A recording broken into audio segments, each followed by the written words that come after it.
تر څو د الله معرفت نه وي نو ته به دوکې نه نه ځان بچ کولی. الله معرفت او الله معرفت انسان ته ما درته ووایي چې نه په علم میلاویږي چې فلانی ډېر عالم دی اوس د الله معرفت شیطان نه څوک بل غټ عالم څوک تېر شوی دی خو الله یې ونه پېژندو.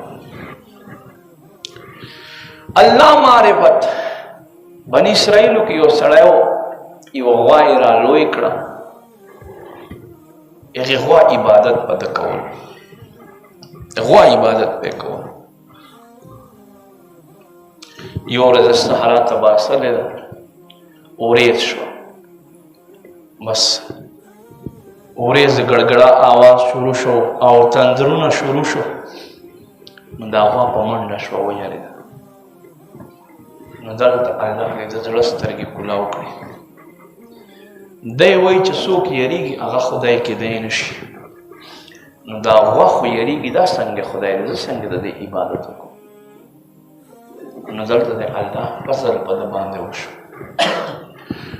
وایي ای د دې وریځو ربه ای د دې وریځو ربه ته ما خپل در کې قبول کړي. الله جل جلاله د هغې زمانې پیغمبر ته وحی وفرمایله چې ورشه د بنده ته اول کلمه تېره کا شریعت احکام ورته وښایه او زما سلام پرې باندې ووایه. دا د الله معرفت چې الله معرفت نه وي نو انسان لګیا وي خو د ده ژوند ابس تېرېږي. فرمایي کیف تکفرونه څنګه عجیبه خبر ده چې تاسو الله نه انکار کوئ وکنتم امواتا